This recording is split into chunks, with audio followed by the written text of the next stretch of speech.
안녕하세요. 사연에 빠지다의 DJ 민영입니다. 오늘도 첫 번째 사연 시작하기 전에 구독과 좋아요 버튼 눌러주시고요. 그럼 오늘의 사연 바로 시작해 볼게요. 안녕하세요. 요즘 인생에서 가장 평화롭고 행복한 나날을 보내고 있는 평범한 중년 여성입니다. 그간 채널을 시청하면서 저와 비슷한 사연에 공감도 하고 세상에 힘든 사람이 나만 있는 게 아니구나 위로를 얻기도 했는데요. 문득 제 인생 이야기도 힘든 세월을 겪고 있는 누군가에게 위로가 되지 않을까 싶어 글을 써봅니다. 저는 남편과 이혼한 후 혼자서 아이를 키우고 있습니다. 남편과의 첫 만남을 이야기하려면 아주 오랜 시간 전으로 거슬러 올라가야 하네요.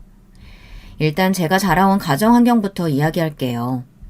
저는 할머니 손에 컸습니다. 조손 가정이었죠. 저희 부모님께서는 제가 갓난아기였던 시절에 이혼을 하셨습니다. 할머니께 전해 듣기로는 어머니께서는 이혼하신 후 곧바로 재혼을 하셔 외국으로 떠나셨다고 합니다. 지금껏 어머니의 생사 여부조차 모르고 살고 있으니 사실상 제게 어머니라는 존재는 없는 것이나 마찬가지죠. 아버지께서는 핏덩이였던 저를 할머니께 버리듯 떠맡기고는 사라지셨습니다. 당시 할머니께서는 단칸방에서 근근히 생활을 이어가시던 중이었고 갑자기 떠맡게 된 아이의 눈앞이 캄캄하셨다고 합니다. 몸이 건강했다면 뭐라도 일을 찾아 시작했겠지만 젊은 시절 아버지를 키우시느라 이리저리 혹사당했던 몸은 아픈 곳 투성이었습니다. 그렇지만 울고 있는 아이를 굶길 수는 없는 노릇이니 할머니께서는 노쇠하신 몸을 이끌고 매일같이 동네를 돌아다니며 폐지를 줍기 시작하셨다고 합니다. 그런 할머니를 딱하게 여긴 동네 상가 주민들이 국가에서 지원받을 수 있는 것들을 이것저것 알아봐 주었지만 할머니는 기초생활수급자 신청조차 할 수 없었습니다. 연락도 되지 않는 아버지 때문이었죠. 요즘에는 복지제도가 발달돼서 어떻게 변했을지는 모르겠지만 당시에는 교류가 있든 없든 경제적 능력이 있는 자식이 존재한다는 이유만으로 신청 자격을 얻을 수 없었거든요. 그렇게 할머니는 비가 오나 눈이 오나 매일같이 낡은 리어카를 끌고 폐지와 공병을 얻으러 다니셨습니다. 이렇게 이쁜 것 두고 어떻게 발걸음이 떨어졌을까? 이렇게 이쁜 것을 두고. 어렸을 적 제 귀에 딱지가 않도록 할머니께서 하셨던 말씀입니다. 할머니께서는 밤이 되면 언제나 저를 무릎에 앉히시고는 머리를 쓰다듬어 주시며 저런 말씀을 하시곤 하셨습니다. 어렸던 저는 할머니의 말씀이 정확히 무슨 뜻인지 이해할 수 없었지만 그저 머리를 쓰다듬어 주시는 할머니의 손길이 좋았던 걸로 기억합니다. 곰팡이가 쓸어 축축했던 바닥과 창문 틈 사이로 들어오는 찬 공기, 옷에서 나던 싸구려 세제 비누 냄새와 까슬했던 손바닥의 감촉이 아직도 생생합니다. 할머니께서는 밤마다 제게 옛날 이야기를 해주셨습니다. 대부분 똑같은 이야기들의 반복이었지만 저는 그래도 그 시간을 참 좋아했습니다. 할머니께서 이야기에 등장하는 악당들의 목소리를 흉내내는 것을 들으며 깔깔 웃기도 했고요. 이야기의 결말을 알면서도 꼭 마지막까지 집중해서 듣고서야 잠이 빠져들곤 했죠. 비록 부모님의 보호와 사랑 밑에서 자라지는 못했지만 할머니와 둘이서 보낸 제 유년 시절은 좋은 기억으로 가득합니다. 어머니 정말 죄송합니다. 제가 죽일 놈입니다. 어머니를 뵐 낯이 없습니다. 한 번만 더 도와주세요, 어머니. 그렇게 제가 초등학교에 들어갈 나이가 되던 그 해였습니다. 연락 한 번 없던 아버지께서 갑작스레 저와 할머니를 찾아오셨습니다. 자세한 대화는 기억이 나질 않지만 아버지께서는 할머니 앞에 무릎을 꿇고 죄송하다며 오열하셨던 모습이 어렴풋이 떠오릅니다. 그런 아버지의 품에는 제 이복 동생이 안겨 있었습니다. 어렸던 저는 태어나 처음 보는 갓난아기가 마냥 신기하기만 했었죠. 아버지께서는 동생의 어머니가 누구인지 지금껏 어디서 뭘 하다 오셨는지 아무것도 설명해주지 않으셨습니다. 할머니께서는 그런 아버지를 용서하고 받아들여 주셨고 그렇게 저희는 내 가족이 되었습니다.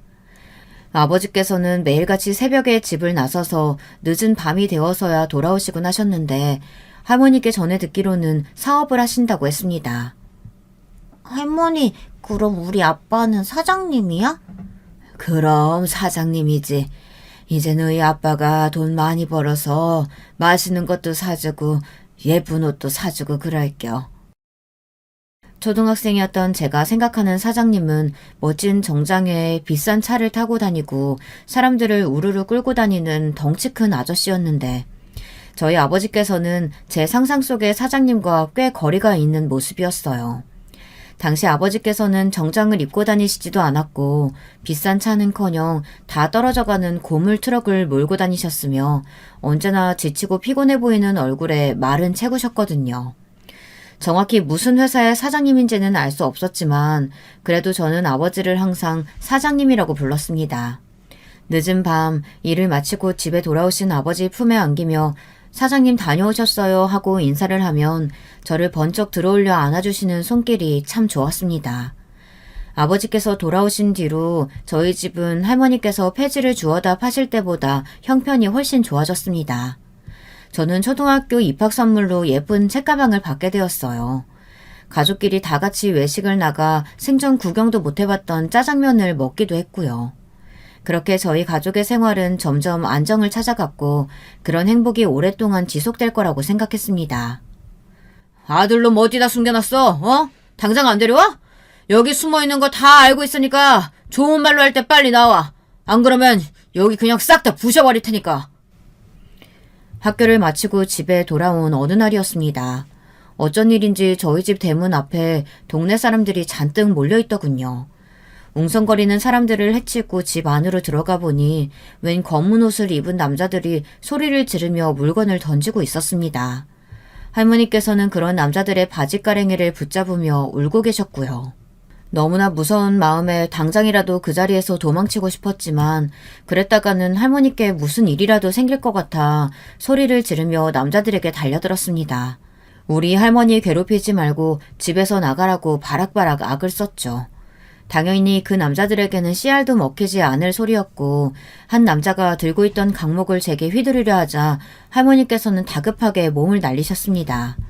그대로 허리를 세게 얻어맞으신 할머니께서는 신음소리를 내시며 앞으로 엎어지셨고 저와 동생은 엉엉 울며 할머니께 달려들었습니다.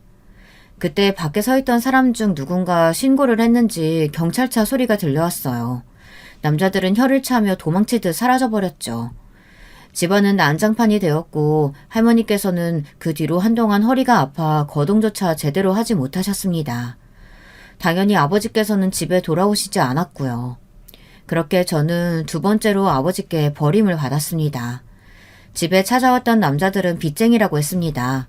아버지께서 정확히 무슨 일을 하셨는지는 알 수 없었지만 아마도 그들에게 돈을 빌려 사업을 하시다 일이 잘못되자 종적을 감추고 사라지신 것 같았습니다. 남자들은 그 뒤로도 틈만 나면 저희 집을 찾아와 행패를 부렸고 그럴 때마다 집안은 품비박산이 났습니다. 사라졌던 아들이 돌아와 빚쟁이들과 아이들을 떠맡기고 도망갔다는 소식은 금세 주변 이웃들에게 퍼졌습니다. 그렇지 않아도 아픈 몸을 이끌고 폐지를 주우러 다니는 할머니를 안쓰럽게 여겼던 이웃들은 따뜻하게도 도움의 손길을 내밀어 주셨습니다. 그중 가장 저희 가족을 챙겨주셨던 분은 바로 옆집에 사시던 세탁소 아주머니셨어요. 아주머니께서는 남편과 둘이서 살고 계셨는데 딸이 한 명 있었지만 오래전 사고로 먼저 하늘로 떠나갔다고 했습니다. 그래서 그런지 저와 동생을 보면 본인 딸이 생각나신다며 어머니처럼 저희를 챙겨주시고는 하셨죠. 중학교에 입학하고 나서는 아주머니 곁에서 세탁소 일을 곁눈질로 배우기 시작했습니다. 그중 제가 가장 재미있어 했던 것은 수선 일이었습니다. 아주머니께서는 제가 손재주가 좋다며 바느질을 깔끔하고 빠르게 잘한다고 칭찬해 주시고는 하셨습니다. 당시 저는 학교 공부보다 아주머니와 세탁소 일을 하는 것이 훨씬 즐거웠고 학교가 마치고 나면 불이 나게 달려와 아주머니를 돕느라 공부는 뒷전이었죠. 할머니께서는 그런 저를 보며 학생이 공부를 해야지 쓸데없는 데에 시간을 쓴다며 혀를 차셨지만 그때부터 저는 재봉사라는 꿈을 키우기 시작했습니다. 아주머니께서는 당시 작은 세탁소를 운영하고 계셨지만 조금 더 젊었을 시절에는 커다란 양장점에서 재봉사로 일하셨다고 했습니다. 아주머니 곁에서 미신기 다루는 법이며 옷감 자르는 법을 배우며 언젠가는 저도 아주머니처럼 옷을 만드는 사람이 되고 싶다고 생각했죠. 그렇게 저는 고등학생이 되었고 동생도 초등학교에 입학하게 되었습니다. 동생의 입학식을 앞두고 저는 제가 받았던 것처럼 동생에게도 예쁜 책가방을 선물해주고 싶었습니다. 그러나 당연히 수중에는 돈이 없었고 학생이었던 제가 일해서 돈을 벌 수도 없었죠. 고민하던 찰나에 아주머니께서 그동안 세탁소 일을 열심히 도와줬으니 수고비를 주시겠다며 동생의 선물을 살 수 있을 정도의 돈을 주셨습니다. 저는 기쁜 마음으로 봉투를 받아들고 시내로 향했습니다. 그렇게 도착한 가게에서 동생에게 꼭 어울릴 만한 하얀색 가방을 사들고 집으로 돌아가던 길이었습니다. 저 멀리 골목에서부터 작은 아이 한 명이 저를 향해 달려오고 있더군요. 조금 더 가까워지니 그 아이가 동생이라는 것을 알 수 있었습니다. 동생의 얼굴은 눈물로 범벅이 된 채였습니다. 깜짝 놀라 달려가 무슨 일이 있냐 물으니 동생이 꺽꺽대며 할머니가 이상하다고 했습니다.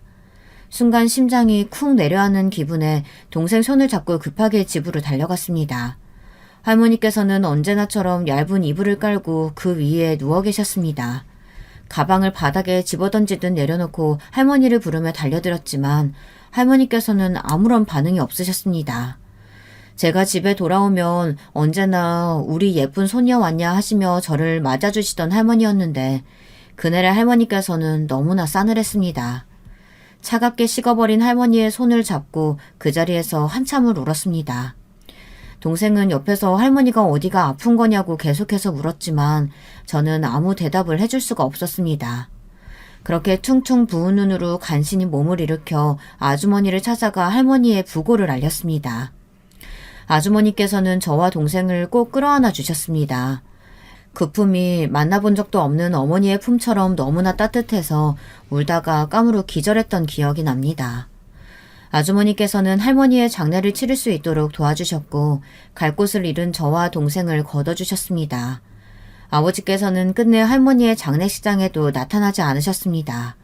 그때만큼 아버지가 원망스러웠던 적이 없었던 것 같아요. 갓난 아기였던 저를 버리고 가셨던 때도 피덩이 같은 동생과 빚쟁이들을 떠맡기고 도망가셨던 때도 아버지가 마냥 원망스럽지만은 않았었는데 고생만 하시다 허무하게 돌아가신 할머니의 영정사진 앞에서는 아버지가 참 많이 밉더라고요. 저희를 걷어주신 아주머니 덕에 당장 길거리 신세는 면했지만 아주머니께서 운영하시던 세탁소도 그리 장사가 잘 되는 편은 아니었습니다. 먹는 입이 둘이나 늘었으니 형편이 어려워질 것이 뻔했고 당시 고등학생이었던 저는 마음이 몹시 무거웠습니다. 아주머니께서는 너희를 처음 봤을 때부터 이렇게 될 운명일 줄 알았다며 친엄마처럼 생각하고 편히 지내라고 하셨지만 저는 차마 그럴 수 없었습니다. 아주머니께서 됐다며 손사래를 치셔도 매일같이 수선일이며 옷 배달이며 세탁소 일을 도왔습니다. 동생에게 아주머니께서는 우리 어머니가 아니시니 우리를 돌봐주시는 것만으로도 항상 감사하는 마음을 가져야 한다고 주의를 주었습니다. 그러나 초등학생이었던 동생이 얼마나 그 말을 잘 이해했겠어요. 동생은 반찬 투정을 하거나 다른 친구들이 학교에 좋은 물건을 가지고 오면 자신도 그것을 갖고 싶다며 떼를 쓰고는 했습니다. 그럴 때마다 아주머니께서는 인자하게 웃으며 동생을 달래주셨지만 저는 마음 한켠이 너무나 불편했습니다. 그렇게 저는 고등학교를 졸업하자마자 숙식이 제공되는 봉제 공장 일자리를 찾아 아주머니 댁을 떠나게 되었습니다. 초등학생이었던 동생을 공장에 데려갈 수는 없었기에 너무나 죄송하지만 한동안 동생을 아주머니 댁에 맡기게 되었습니다. 언니, 나 버리고 가는 거야? 엄마랑 아빠도 나 버렸는데 언니까지 나 버리려는 거야? 내가 말 잘 들을게. 반찬 투정도 안 하고 뭐 사달란 말도 안 할 테니까. 언니, 나 버리고 가지 마. 나랑 같이 가. 어린 나이였지만 동생은 부모님께서 자신을 버리고 떠나셨다는 사실을 알고 있었습니다. 제가 짐을 싸서 아주머니 댁을 떠나던 날 동생은 동네가 떠나가라 제 바지가랑이를 붙잡고 울었습니다. 말 잘 들을 테니 제발 자신도 데리고 가달라면서요. 그런 동생의 모습을 보니 마음이 미어지는 것 같았습니다. 그러나 저는 동생을 데리고 갈 수 없는 상황이었고 대신 동생과 새끼손가락을 걸고 약속했습니다. 언니는 절대 너 버리고 가는 거 아니야. 우리 동생이 얼마나 예쁜데 언니가 널 버리고 가. 아주 잠깐 아주머니랑 지내고 있으면 언니가 돈 많이 벌어서 꼭 데리러 올게. 그때까지 아주머니 말씀 잘 듣고 반찬 투정도 하지 말고 공부도 열심히 하고. 알았지? 동생은 눈물로 범벅이 된 얼굴로 꾹 엄지손가락 도장을 찍었습니다. 그런 동생을 두고 차마 발걸음이 떨어지지 않았지만 결국 저는 그렇게 봉제 공장에 들어가게 되었습니다. 공장 일은 생각했던 것보다 더 힘들었습니다. 아주머니께 어깨 너머로 일을 배우긴 했지만 매일같이 몰려오는 물량을 빠르게 처리하기엔 택도 없는 수준이었어요. 남들은 1시간 만에 끝낼 일을 저는 2시간에 걸려서 끝냈고 항상 가장 마지막까지 남아 미신기를 돌렸습니다. 그렇게 1달, 2달, 3달 시간이 흘렀고 시간이 약이라고 같은 일을 계속해서 반복하다 보니 어느 정도 일의 속도가 붙기 시작했습니다. 주어진 업무를 끝내고 남은 시간에는 제가 만들고 싶었던 옷을 만들어 보며 연습을 하기도 했죠. 숙식이 제공되는 공장이었기에 대부분의 월급은 그대로 통장에 들어갔습니다. 간간히 아주머니 댁을 찾아 동생의 생활비 명목으로 돈봉투를 드리기도 했지만 아주머니께서는 한사코 언제나 거절을 하셨습니다. 대신 동생을 데리고 나가 맛있는 것도 사주며 예쁜 옷도 사입혀 주라면서요. 오랜만에 만나는 동생은 언제나 밝은 얼굴로 학교에서 있었던 일을 조잘조잘 이야기해 주었고 그런 동생과 함께하는 외출은 제게 거의 유일한 행복이었습니다. 요즘 걔랑 대화하기가 힘들어. 중학교 들어가더니 사춘기가 왔는지 말만 걸려고 하면 방으로 획 들어가 버리고 학교도 안 가려고 하고 얼마 전에는 담임 선생님한테 전화가 왔는데 학교 친구들이랑 어울리기 힘들어하는 것 같더라. 너 걱정될까봐 말 안 하고 있었는데 네가 와서 얘기 좀 해보면 어떻겠니? 어느 날 걸려온 아주머니의 전화에 심장이 철렁 내려앉는 기분이었습니다. 그날 공장 일을 무슨 정신으로 했는지도 모르게 마친 후 아주머니 댁으로 향했습니다. 도착한 집에 동생은 없었고 아주머니께서는 애가 집에 돌아올 시간이 한참 지났는데 어디서 뭘 하고 있는지 모르겠다며 연락이 더 안 되면 경찰에 실종 신고를 할 생각이었다고 하셨습니다. 순간 생각나는 장소에 자리를 박차고 뛰어나갔습니다. 어렸을 적부터 제가 동생을 자주 데리고 가던 곳이 있었거든요. 예상대로 동생은 그 자리에 앉아 있었습니다. 동네가 한눈에 내려다 보이는 오르막길 꼭대기였죠. 언제나 밤늦게 돌아오시던 할머니를 기다리며 항상 동생과 그 장소에서 할머니 찾기 놀이를 했었거든요. 너 여기서 뭐해? 아주머니 걱정하셔. 지금 시간이 몇 시인데. 내가 아주머니 말씀 잘 듣고 공부도 잘하고 있으랬잖아. 왜 언니 말 안 들어? 어? 제 목소리에 깜짝 놀라 뒤를 돌아본 동생의 얼굴은 흘러내린 눈물과 상처들로 엉망이 되어 있었습니다. 저도 덩달아 놀라 급하게 동생에게 달려갔죠. 학교에서 무슨 일이 있었냐, 누가 이런 거냐 물으니 한참 동안 대답 없이 엉엉 울기만 하던 동생은 망설이다 입을 열었습니다. 나 학교에서 애들이 괴롭혀. 부모도 없고 가난하다고. 남의 집에 얹혀 산다고. 언니, 나 데리고 가주면 안 돼? 나 언니랑 같이 살고 싶어. 언니랑 같이 살면 나 공부도 열심히 하고 언니 속도 안 썩일게. 제발 나 데리고 가. 여러분이라면 그 상황에서 어떻게 대답하셨겠어요? 현실적으로 생각하자면 저보다 아주머니께서 동생을 훨씬 잘 돌봐주실 수 있는 상황이었지만 저는 도저히 입이 떨어지질 않았습니다. 그저 동생과 같이 눈물을 흘리며 등을 토닥여줄 뿐이었죠. 그렇게 저는 결국 아주머니 댁에서 동생을 데리고 나왔습니다. 숙식이 제공되던 봉제 공장에서 나와 지금껏 모아두었던 돈으로 작은 단칸방을 얻었고 공장 근처에 있던 작은 수선집에서 일하게 되었습니다. 동생은 함께 살기 시작한 이후로 저와 약속했던 대로 학교도 열심히 나가고 공부도 착실히 하며 잘 지냈습니다. 공부에 큰 뜻이 없었던 저와는 다르게 동생은 머리가 좋았습니다. 중학교 내내 전교권의 성적을 내더니 고등학교에 입학하고 나서도 반에서 1등을 놓치지 않았습니다.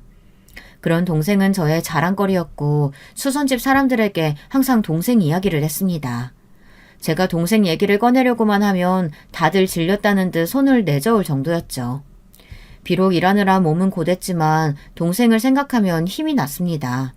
동생은 언제나 자신 때문에 고생하는 제게 미안하다며 꼭 좋은 대학, 좋은 회사에 들어가서 언니 호강시켜주겠다는 말을 달고 살았습니다. 그렇게 동생은 결국 명문대학교에 전액 장학금을 받고 입학하게 되었고 살고 있던 지역과 멀어진 터라 기숙사에 들어가게 되었습니다. 동생이 떠나고 나니 그제야 제 인생을 챙길 여유가 생기기 시작했어요.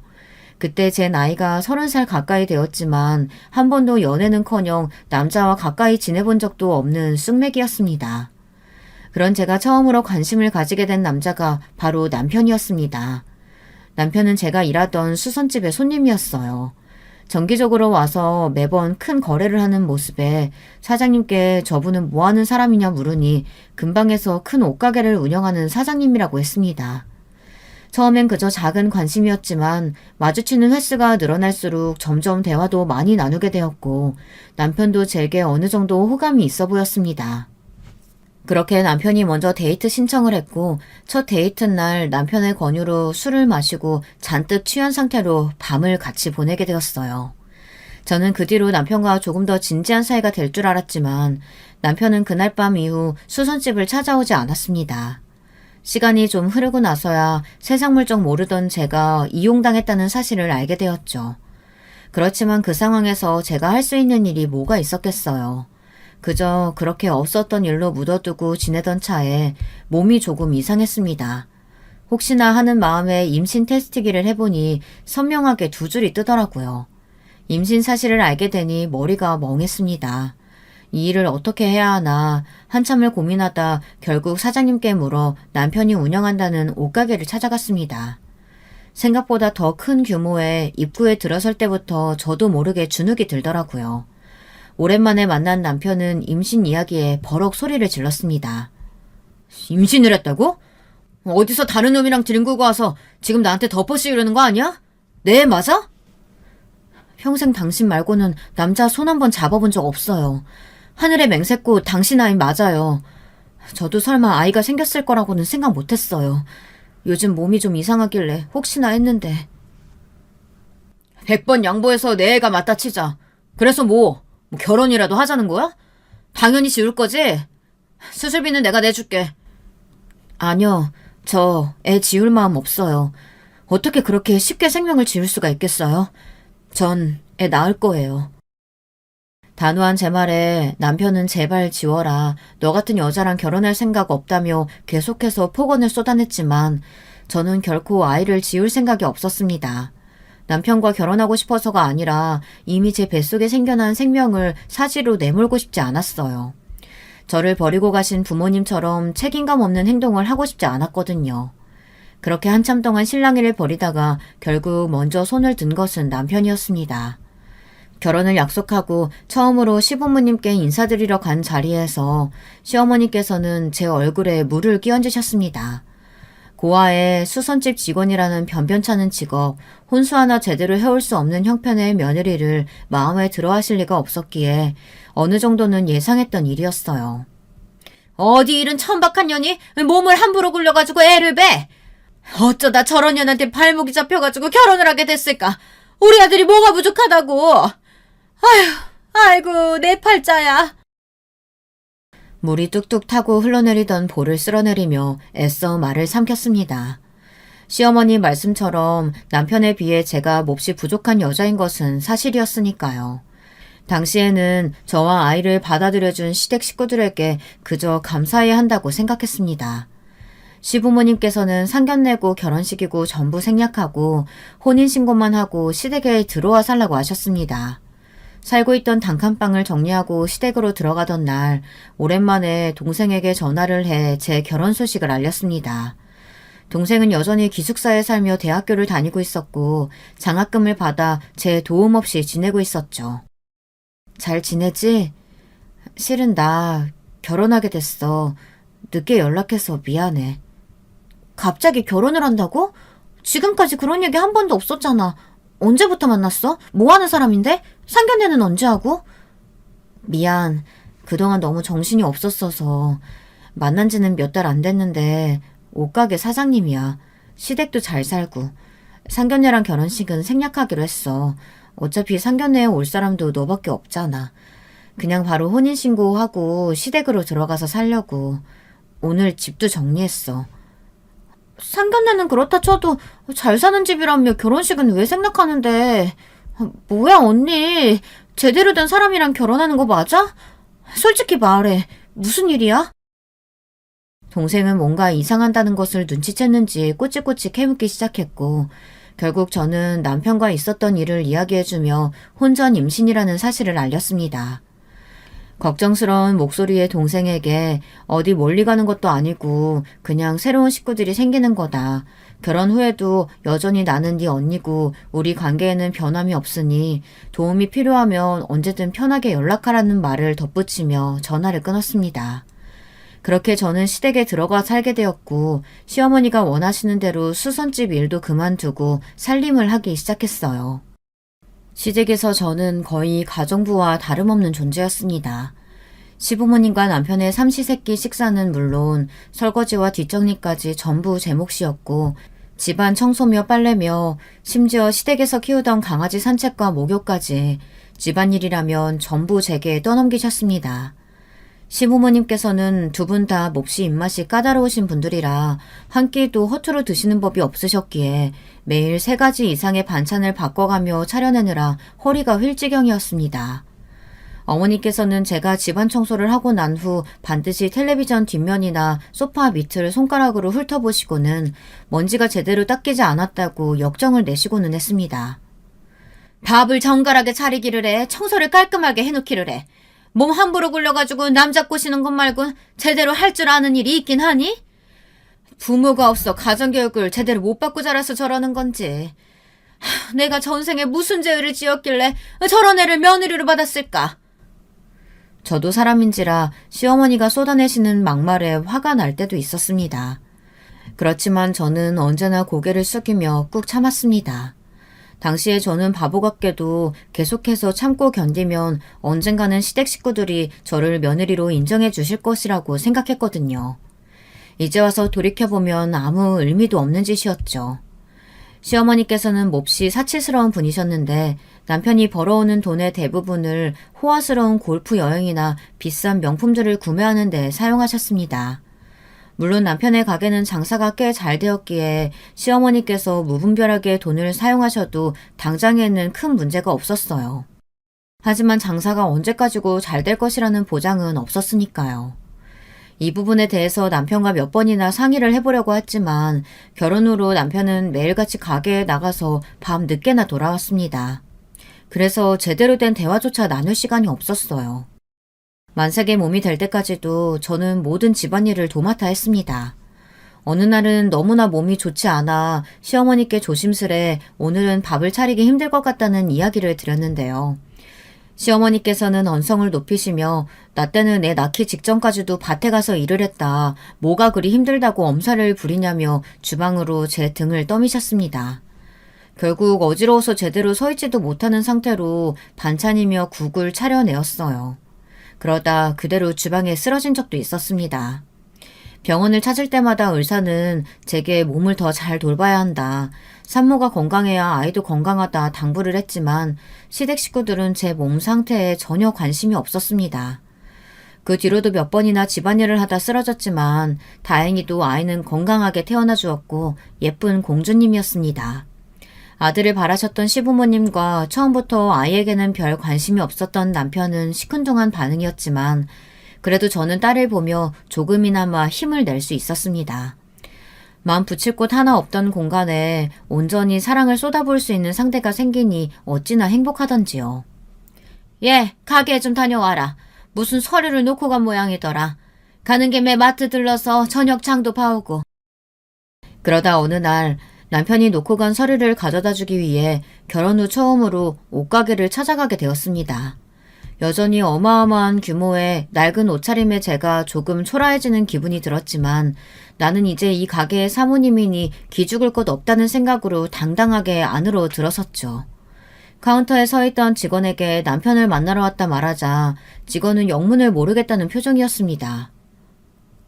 그쪽이 사모님이시라고요? 사모님은 지금 사장님이랑 같이 창고에 계실 텐데. 가게를 잘못 알고 오신 거 아니에요? 직원의 말에 순간 머릿속에 안 좋은 예감이 스쳤습니다. 들고 온 서류를 아무렇게나 직원에게 던져주고는 급하게 의류 창고로 달려갔죠. 창고 문을 박차고 들어가자 어두컴컴한 구석에서 딱 붙어있는 남녀가 눈에 들어왔습니다. 다들 예상하셨듯이 당황한 표정의 남편과 불륜녀였죠. 불륜녀는 한눈에 봐도 예쁘장한 얼굴에 날씬한 몸매가 저와는 비교도 되지 않은 미인이었습니다. 순간 제 자신이 너무나 초라해지더라고요. 온몸이 부들부들 떨릴 만큼 화가 나는데 목구멍으로는 아무 소리도 나오질 않고 결국 쏟아지는 눈물에 한마디 말도 못하고 그 자리에서 도망치듯 달려나왔습니다. 그렇게 길거리에 주저앉아 한참을 오열하는데 인생에 엄청난 회의감이 몰려왔습니다. 솔직히 남편의 불륜을 의심해 본 적이 없는 것은 아니었습니다. 남편은 언제나 제게는 제대로 눈길조차 주지 않았고 외박을 하는 날도 잦았습니다.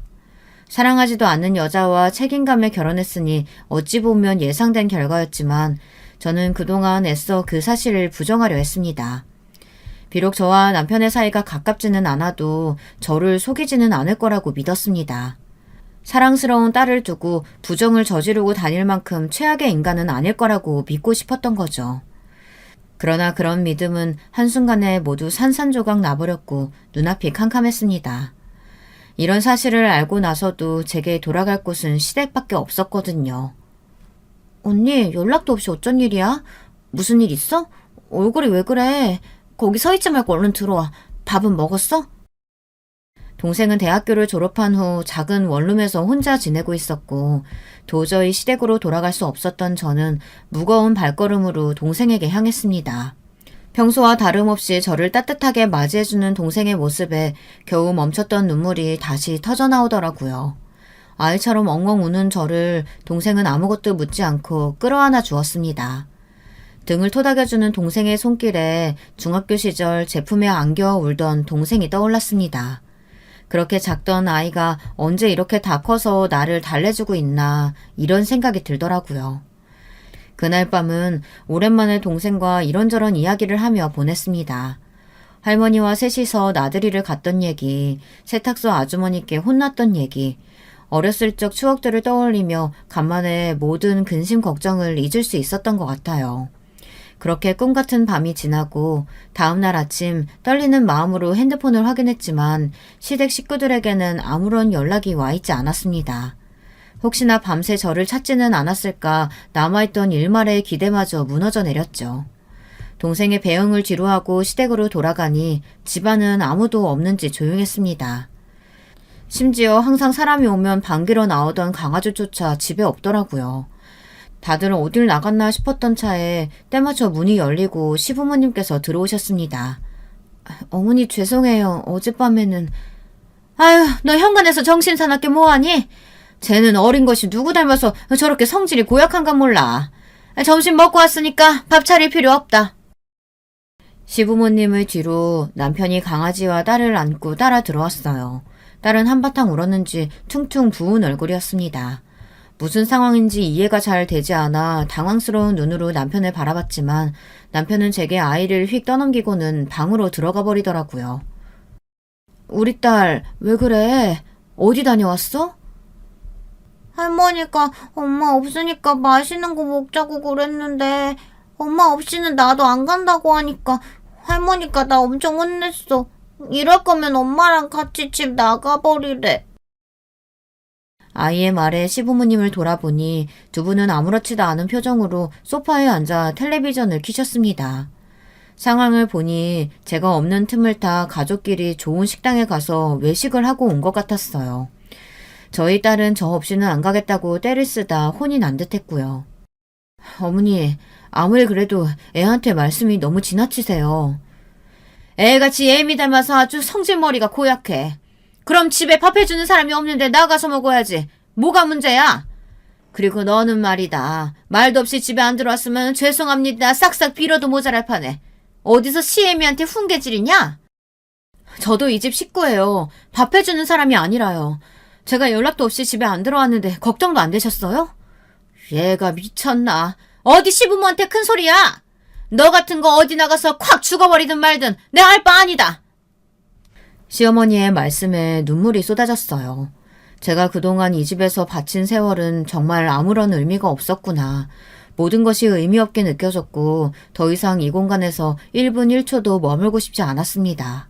저는 그대로 방으로 들어가 짐을 싸기 시작했고 침대에 누워있던 남편은 그런 저를 말없이 바라보기만 했습니다. 그렇게 제가 짐가방을 들고 시댁을 빠져나오는 동안 시댁 식구들 그 누구도 저를 말리지 않았어요. 피우던 개가 집을 나가도 그렇게까지 방치하지는 않을 거예요. 시댁 식구들에게는 저는 개만도 못한 존재였다는 뜻이겠죠. 그 길로 바로 동생의 집으로 향했고 동생은 기다리고 있었다는 듯이 저를 맞아주었습니다. 동생에게 그간 있었던 일들을 전부 솔직하게 털어놓자 동생은 저를 대신해 몹시 화를 내주었어요. 어떻게 그런 역겨운 인간들이 있을 수 있냐며 지금까지 참느라 너무나 고생했다고요. 언니, 당장 이혼해. 더 이상 참고 살 필요 없어. 그 인간 같지도 않은 것들한테 복수해야지. 복수? 복수를 어떻게 하는데? 이혼한다고 해봤자 그 여자랑 재혼해서 잘 살지 않을까? 소송을 걸어야지.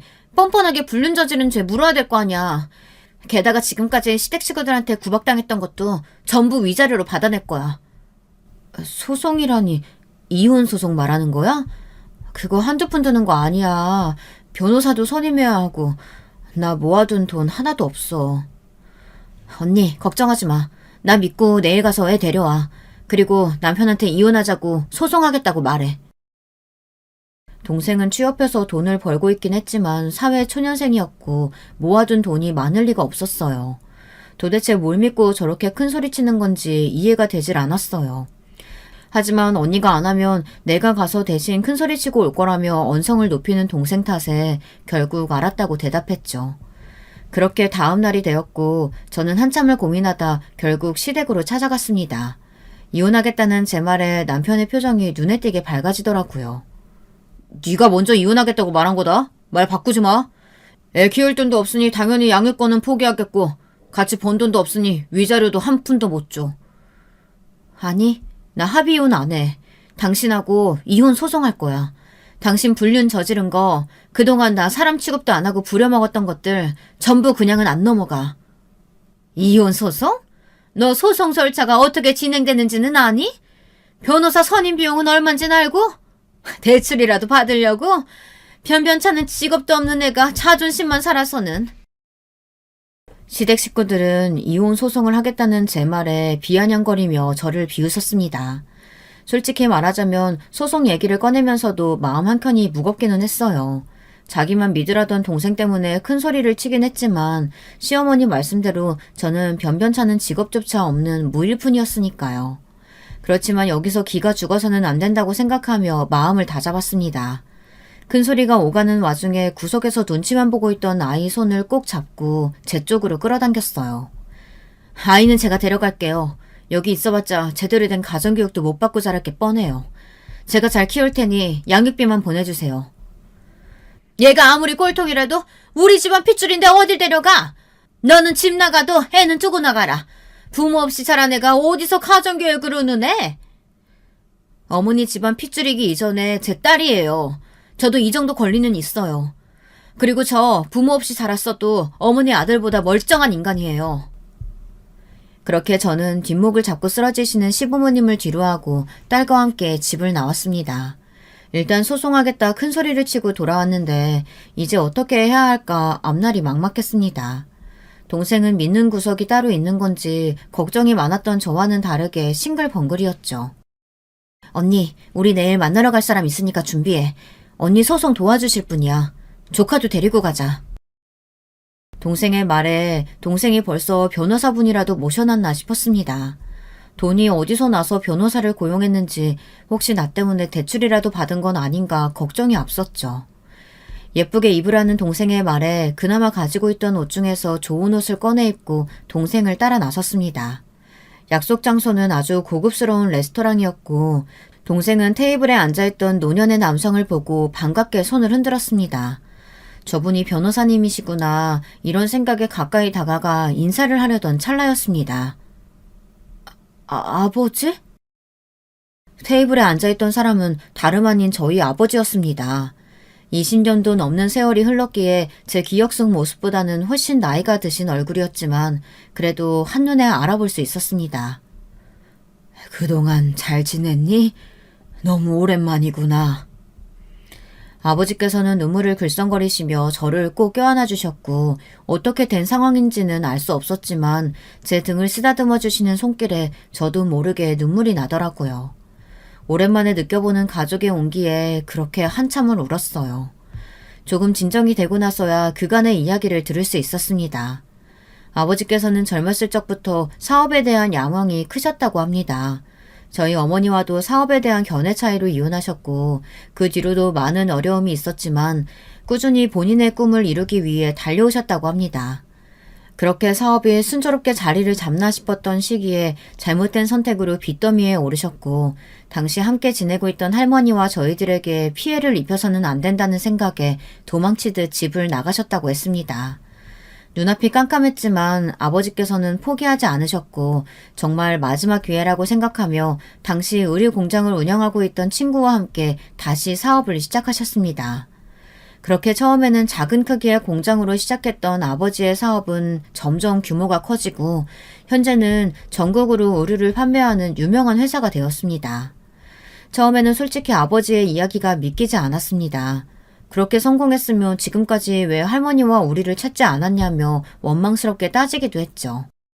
그러나 아버지께서는 사업이 어느 정도 자리를 잡은 뒤로 꾸준히 저희를 찾아다녔다고 하셨습니다. 어머니께서 돌아가신 뒤로 너희의 소재를 찾을 수가 없었다.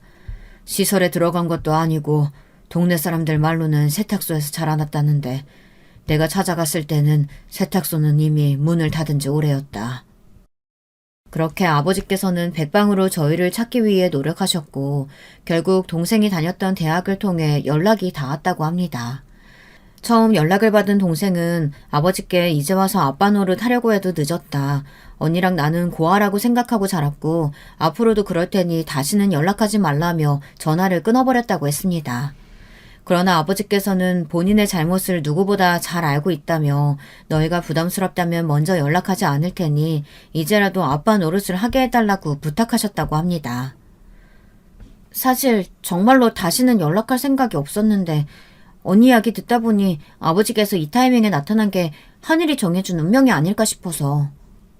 그동안의 사정을 알게 되신 아버지께서는 무슨 일이 있어도 소송에서 이기게 해주겠다며 이혼 전문 로펌에 연락해 가장 유능한 변호사를 선임하셨다고 했습니다. 소송 준비는 변호사들이 알아서 할 테니까 너는 그저 마음 편하게 쉬고 있으면 된다. 그간 얼마나 고생이 많았니. 몸난 부모 탓에. 이제 다시는 그런 취급받고 살게 하지 않으마. 그렇게 아버지의 도움으로 이혼 소송 준비가 시작되었고 제게 아버지라는 든든한 지원군이 생긴 줄은 꿈에도 모르던 시댁 식구들은 소장을 받고서야 놀라서 제게 연락을 해왔습니다. 남편은 이제라도 소송을 포기하면 이해심 넓은 본인이 참고 살아주겠다며 소송 비용이 얼만지나 알고 일을 벌이는 거냐 큰 소리를 쳤습니다. 제가 홧김에 소장을 보내긴 했지만 조금 겁을 주면 결국 꼬리를 내리고 다시 시댁으로 돌아올 것이라고 생각했던 모양입니다.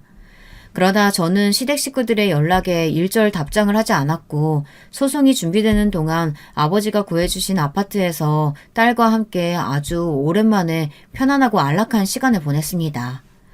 시간이 흘러 재판 당일이 되었고 아버지께서는 본인의 롤스로이스를 타고 변호사와 함께 아파트 앞으로 저를 데리러 오셨습니다.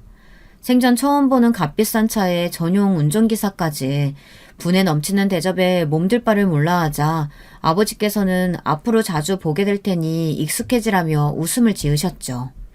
도착한 법원 앞에는 시댁 식구들이 서 있었고 저는 그들 앞에서 당당한 모습으로 롤스로이스에서 내렸습니다. 당연히 초라한 모습으로 법원에 나타날 거라고 생각했던 제가 롤스로이스의 최고의 변호사에 아버지가 사주신 명품들을 온몸에 휘감고 나타났으니 시댁 식구들 입장에서는 얼마나 당황스러웠겠어요. 그런 시어머니의 표정은 난생 처음 봤습니다. 마치 못 볼 것이라도 봤다는 듯 입을 떡 벌리시고는 아무 말도 못 하시더라고요. 저는 그런 시댁 식구들을 쌩 지나쳐 먼저 재판장 안으로 들어섰습니다. 당연히 재판은 볼 것도 없이 제게 유리하게 흘러갔습니다. 이혼 소송은 생각보다 절차가 복잡하고 시시비비를 가리기가 어려워 2차, 3차 재판까지 가는 경우가 많다고 하던데 저희 소송은 전혀 그럴 필요가 없었어요. 남편이 그동안 육아에 제대로 참여하지 않은 점을 비롯해 가정에 소홀했던 점, 부부관계에 의무를 다하지 않은 점, 시댁 식구들이 그동안 저를 정서적, 신체적으로 학대해왔다는 것, 불륜 사실 등이 모두 정확한 증거들로 입증되었고 저를 무시해 제대로 된 준비조차 해오지 않던 남편은 쏟아지는 증거들과 몰아세우는 저희 측 변호사의 변변찮은 변론 한마디 해보지 못하고 재판이 마무리되었습니다. 남편은 친권과 양육권을 모두 빼앗기게 되었고 엄청난 위자료와 양육비를 제게 지급하게 되었습니다. 그렇게 후련한 마음으로 법원을 나서려는 제게 잔뜩 화가 난 남편이 달려와 손을 잡아챘습니다. 너 뭐야? 그 옷차림이며 롤스로이스며 변호사는 또 무슨 돈으로 데려왔어? 어디서 뭐 돈 많은 늙은이라도 꼬셨냐? 자네 지금 내 딸한테 뭐 하는 짓인가? 당장 그 손 못 놓겠나? 법원 밖에서 기다리시던 아버지가 다가와 호통을 치시자 남편은 깜짝 놀라며 고개를 숙였습니다. 딸이라뇨?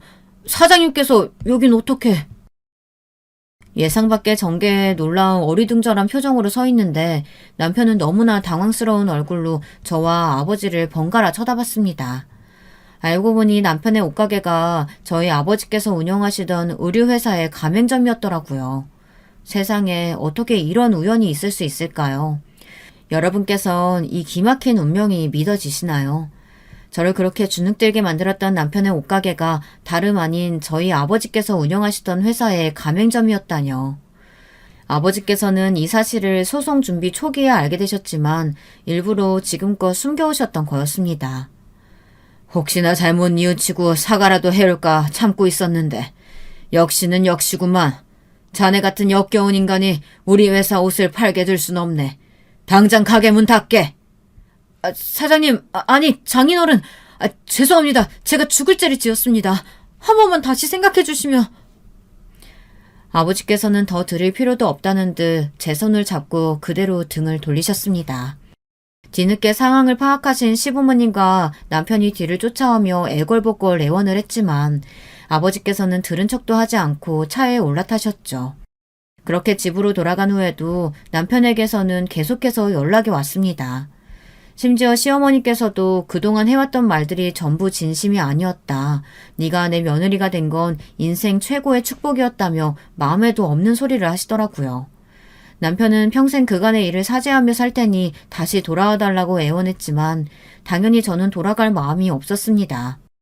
나중에서야 알게 된 사실이지만 아버지께서는 이혼 소송을 준비하시면서 불륜녀에게도 소송을 거셨다고 하더라고요.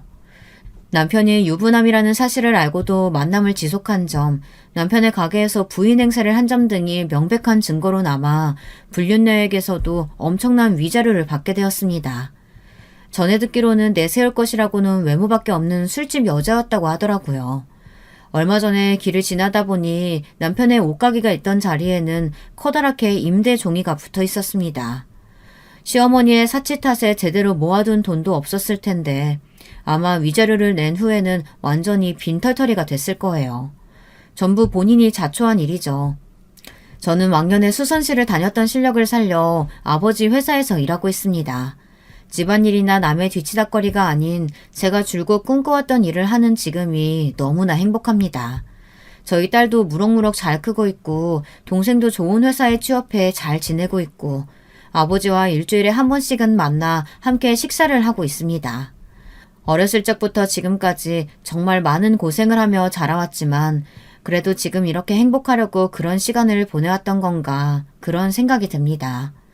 여러분도 지금 힘든 세월을 보내고 계시다면 고생 끝에 낙이 온다는 말을 생각하며 힘내셨으면 좋겠습니다.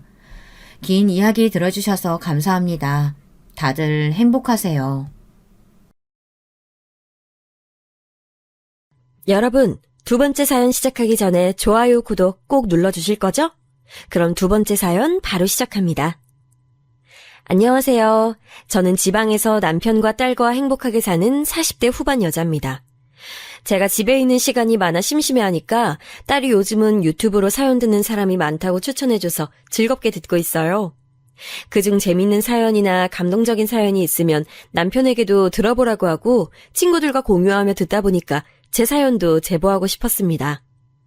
이미 제 주변 사람들은 다 아는 내용이지만 주위에서도 친구들이 제보하면 재밌을 것 같다 하며 하도 부추겨서 자의반 타의반으로 제보하게 됐어요. 평범하게 사는 게 제일 힘들다는 말 들어보셨죠, 여러분? 아마 이 말은 지금 젊은 세대보다 중년 세대한테 더 해당하는 말이라고 생각합니다. 제 친구들도 그렇고 어딜 가서 제 나이대 사람들과 얘기하다 보면 사연 없는 사람이 더 드물 정도로 각자 가족 관련 일이 하나씩 있더라고요. 특히 어린 시절 가난에 관해 얘기하면 끝도 없다고 느낄 정도로 다들 힘들게 살았던 내용을 듣다 보면 저도 모르게 눈물이 고입니다. 하지만 저도 가난을 얘기하면 빠질 수 없는데요. 아주 어린 시절, 그러니까 제 기억이 시작되던 나이 때 저는 가난했습니다. 제가 기억하는 어린 시절엔 아빠가 있었는데 매일 술에 취해 있었어요. 초등학교를 입학하기 전으로 기억하는데 아빠는 술만 마시면 집에 있는 모든 물건을 던지고 소리를 질렀습니다. 아주 어렸던 제가 기억할 정도로 아빠는 매일 술을 물처럼 마셨고 급기야 엄마는 저를 데리고 집 밖으로 나갈 정도였어요. 그러다 제 동생이 태어났는데 그래도 아빠의 행패는 멈추지 않았습니다. 제 이마에는 아직도 상처가 있는데 그것도 아빠가 술 마시고 벽에 걸린 시계를 깨서 그 파편이 제 이마에 꽂혀서 생긴 상처예요.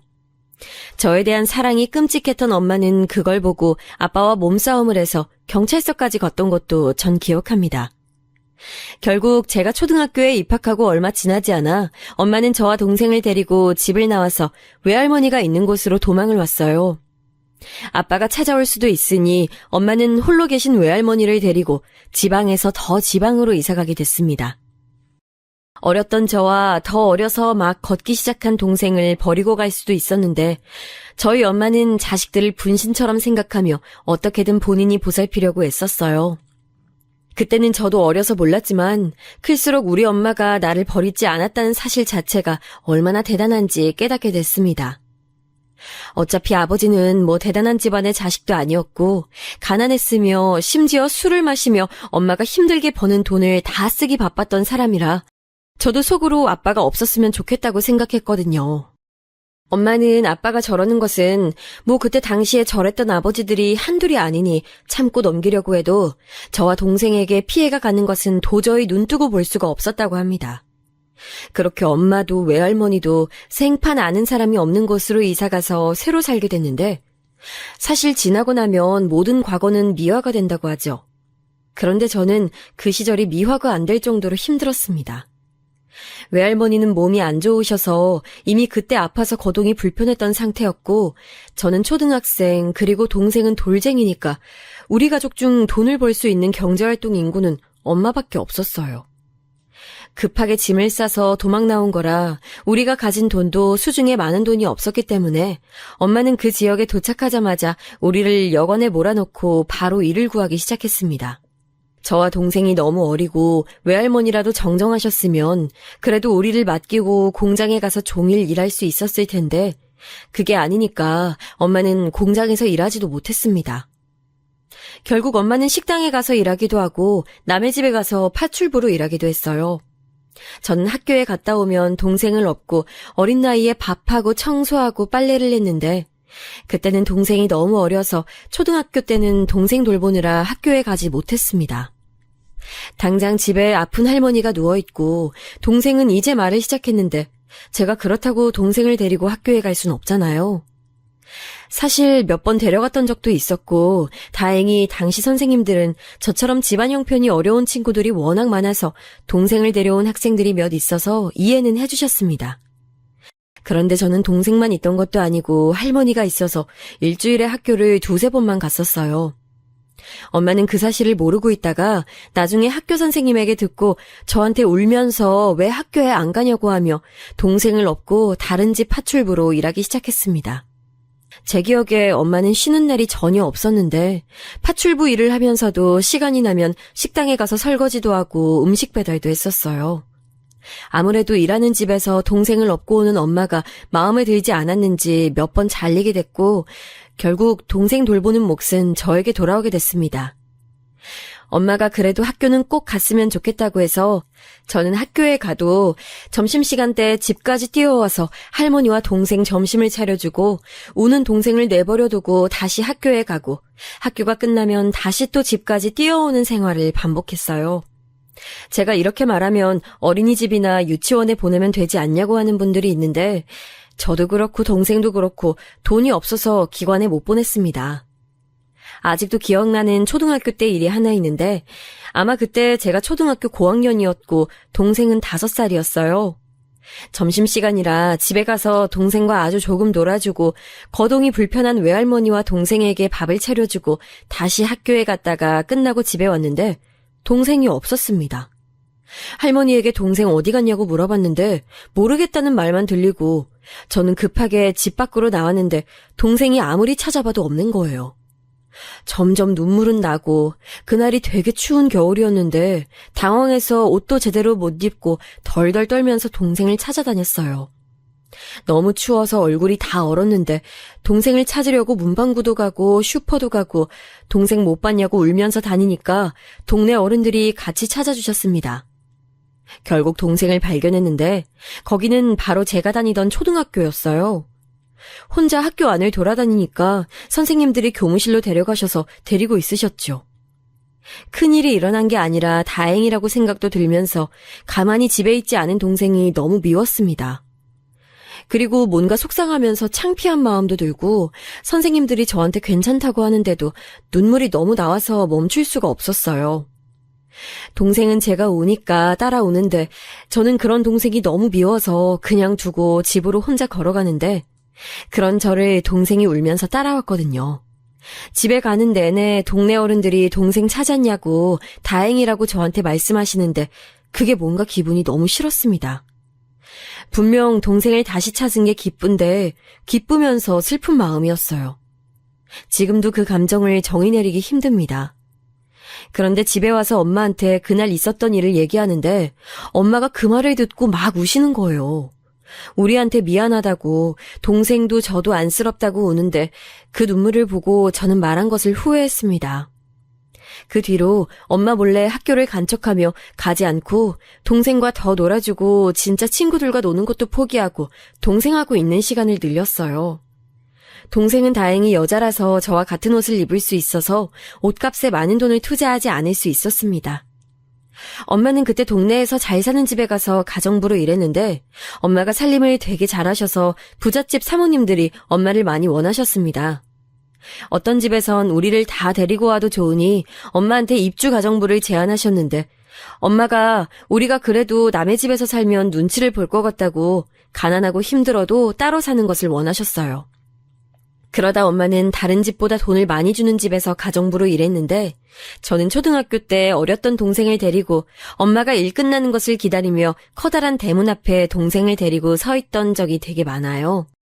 지금도 기억이 생생한 그 집은 대문이 우리 집보다 더 커 보였습니다. 저녁 시간이 지나면 엄마가 그 집에서 나왔는데 엄마를 기다리던 저와 동생은 엄마가 보이면 너무 기뻐서 엄마한테 달라붙었어요. 그러면 엄마는 우리를 데리고 집으로 가곤 했는데 그때 거기 살던 집의 아들이 저와 또래였거든요.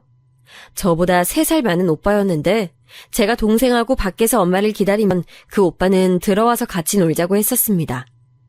일찍 철이 들었던 저는 들어가면 왠지 안 될 것 같아서 거절했는데 그러면 그 오빠는 마당에서 놀자고 저를 끌고 들어갔어요. 제 기억에 그 집 사모님이 저와 오빠가 노는 것을 싫어해서 저는 그것도 싫었습니다. 그래서 제가 대문 밖에 앉아있으면 그 오빠는 대문 밖으로 나와 저희와 같이 놀았어요. 놀았다고 해도 별거 없었고 말 그대로 그냥 공기놀이 하거나 땅바닥에 나뭇가지로 그림을 그리면서 놀았습니다. 가끔 그러고 있으면 대문 밖으로 자동차를 타고 오빠의 아버지, 그러니까 집주인 사장님이 도착했는데 우리가 노는 것을 보고 웃으면서 안에 들어오라고 하셨던 게 기억나요. 아주 가끔 안으로 들어가면 사모님은 한숨을 쉬면서 엄마한테 눈치를 줬고 엄마는 서둘러서 우리를 데리고 밖으로 나왔습니다. 사장님은 그러지 않아도 된다고 저녁을 먹고 가라고 했는데 사모님은 그런 우리를 반기지 않으셨죠. 지선아, 엄마가 안으로 들어오지 말랬잖아. 들어오라고 했다고 들어오면 안 돼. 지영이 데리고 집으로 가. 저는 엄마가 곤란해하는 것이 진짜 싫기도 했고 어렸어도 사모님이 저를 싫어한다는 사실은 알았기 때문에 그 뒤로는 더욱 들어가지 않았어요. 우리 엄마가 거기서 돈을 다른 집보다 많이 받으며 일할 수 있었던 것은 주인이었던 사장님의 아버지가 그때 살아계셨는데 우리 엄마 요리를 너무 좋아하셨대요. 엄마는 다른 청소나 빨래도 잘하셨지만 요리를 특히 잘했는데 손이 많이 가는 요리도 혼자서 깔끔하게 빨리 하니까 그 집에서 엄마를 원하셨다고 합니다. 특히 엄마가 갈비찜을 진짜 잘하시는데 그건 아무리 요리법을 알려줘도 저조차도 엄마 손맛을 따라가지 못하거든요. 회장님이 엄마 갈비찜을 너무 좋아하셔서 많은 돈을 주며 요리만 시키실 정도였으니 말 다 했죠? 그렇게 저는 중학교에 입학했는데 중학교 때 도시락을 싸서 다녔습니다. 그때 엄마가 아침마다 바쁜데 꼭 저와 동생을 먹인다고 도시락은 항상 싸주셨거든요. 그걸 학교에 가져가면 친구들이 제 도시락이 맛있다고 탐내는 경우가 많았습니다. 사실 초등학교 때랑 중학교 때 질 나쁜 친구들이 우리 집이 특히 가난하니까 놀리던 경우도 많았어요. 너희 엄마 남의 집에서 일하지? 아빠는 어디 가고 엄마만 집에 있어? 한창 예민한 시기인 중학생 때 저런 말을 들으면 속상하면서 왜 우리 집은 돈이 없지 생각하면서 가난을 탓한 적도 수없이 많아요. 나도 멀쩡한 아파 밑에서 크고 싶고 맛있는 것도 먹고 싶고 간식도 마음껏 먹고 싶었죠. 그래서 저는 저렇게 남의 집에서 일하는 엄마가 부끄럽거나 그러진 않았어요. 그냥 그 어린 마음에도 내가 성공해서 우리 엄마가 남의 집에서 더 일하지 않도록 해야겠다는 생각만 했었습니다. 그리고 아빠가 없다는 놀림은 저한테 하나도 타격이 없었는데 제 어린 시절 아빠에 대한 기억이 너무 안 좋았기 때문이에요. 동생은 말도 하기 전에 엄마가 데리고 도망쳤기 때문에 아빠를 아예 기억하지 못하는데 저와 엄마는 오히려 그런 동생이 다행이라고 생각할 정도로 아빠는 개차반이었습니다. 그러다 중학생 때 외할머니가 돌아가셨고 그때는 동생도 학교에 다닐 때라 엄마는 더 많은 시간을 내서 일하셨어요. 중학생 때도 학교에서 돌아오면 저는 동생을 돌보느라 바빴고 공부에 집중하고 싶어도 그러지 못했습니다. 엄마는 일하느라 바쁘니까 제가 집에서 주로 청소와 빨래를 했는데 어린 동생을 챙기다 보면 학교에서 힘드니까 집중하지 못하는 시간도 많았어요. 그래도 그런 생활이 익숙해진 건지 저는 초등학교 때보다 중학교 때는 더 괜찮게 느껴졌습니다. 동생과 저는 엄마가 파출부 일만 끝내고 집에 올 때는 그 집 앞에서 기다렸고 가끔 엄마가 파출부 일이 끝나고도 식당에 가서 영업 마감을 도울 때가 있었는데 그럴 때는 집에서 엄마를 기다렸어요. 엄마는 우리에게 기다리지 말고 빨리 자라고 했는데 저는 이상하게 엄마 얼굴을 봐야 잠이 들 수 있더라고요. 고등학교 갈 나이가 됐는데 사실 저는 고등학교에 진학하고 싶지 않았습니다. 그럴 시간에 공장에 가서 일하면 동생도 더 나은 생활에서 공부에 전념할 수 있고 엄마도 지금보다 일을 덜 할 수 있잖아요. 그런데 엄마가 심각하게 반대하셨어요. 무조건 무슨 일이 있어도 고등학교는 나오라고 하셔서 저는 지역에 있는 실업고등학교에 가게 됐습니다. 고등학교 때는 그래도 동생이 너무 어리지 않아서 그렇게 신경 쓰지 않아도 됐는데 그래서 공부를 열심히 했어요. 제가 유일하게 성공하는 방법은 공부라고 생각했고 성적을 좋게 받으려고 밤을 새워서 공부했습니다. 그렇게 공부하니까 학교에서 중학교 때와 달리 선생님들도 저를 좋게 봐주시고 나서서 취업 자리를 알아봐 주셨죠. 그렇게 저는 좋은 성적으로 고등학교를 졸업하고 지역에 있던 은행에 입사할 수 있었습니다. 제가 졸업하고 바로 은행으로 간다니까 엄마는 눈물을 흘리며 좋아하셨어요. 확실히 그리고 은행에서 일하며 돈을 버니까 훨씬 우리 집 형편이 나아지게 됐습니다. 엄마는 파출부 일을 그만두셨고 식당에 나가셨는데 식당 일이 힘들어도 남의 집에서 눈치 보며 일하는 것보다 낫다고 하셨어요. 그때 마침 회장님이 돌아가셔서 사모님과 사장님만 집에 있었는데 엄마의 편의를 봐주시던 분이 돌아가셨으니 더 있을 필요도 없다고 하셨죠. 은행에 입사하고 저는 월급을 받으면 진짜 꼭 써야 하는 돈을 제외하고 무조건 다 저축하며 돈을 모았습니다. 어차피 근무복이 있으니 옷을 살 필요도 없었고 화장도 하지 않았고 미용실에 가지도 않았어요. 혼자 집에서 머리를 자르며 돈을 아끼고 외식은 하기는 했는데 월급날에만 했습니다. 친구들이 놀자고 해도 저는 모임에도 자주 나가지 않았고 같이 여행을 가자고 해도 가지 않았어요. 그렇게 제가 죽기 살기로 돈을 모았던 이유는 바로 엄마 때문이었습니다. 엄마는 평생을 우리 키우느라 고생했으니 이제 제발 집에서 제 돈을 가지고 쉬었으면 좋겠다고 생각했어요. 제가 엄마 주려고 돈을 모은다고 하면 엄마는 웃으면서 그 돈으로 좋은 남자를 만나 결혼이나 하라고 하셨습니다. 그렇게 돈을 모으던 어느 날이었는데 은행에서 제 손님으로 어떤 남자가 와서 앉았어요. 처음에 저는 못 알아봤는데 그분은 저를 아는 눈치였습니다. 누구지 생각하며 봤더니 어린 시절 얼굴이 남아있어서 알아볼 수 있었는데 바로 엄마가 일했던 집의 아들인 준철 오빠였어요. 제가 동생을 데리고 문 앞에 있으면 집으로 들어와서 같이 놀자고 했던 그 오빠요. 너무 오랜만이라 반갑게 인사했습니다. 오빠, 잘 지냈어요? 얼굴 못 본 지 너무 오래돼서 못 알아봤어요. 그러게, 지선이 너도 많이 변했다. 초등학교 때 이후로 처음 대화하네. 그동안 잘 지냈어? 저야 이렇게 잘 지내고 있죠. 오빠는요? 실제로 제가 중학교에 올라가면서는 동생하고 엄마를 보러 그 집 앞으로 가는 경우가 많이 줄기도 했고, 고등학생 때는 동생도 컸고 저도 공부하느라 가지 않았거든요. 오랜만에 본 준철 오빠는 여전히 잘생겼고 다정했습니다. 그때는 초등학생이었는데 성인이 된 이후에 보니까 확실히 더 남자다웠어요.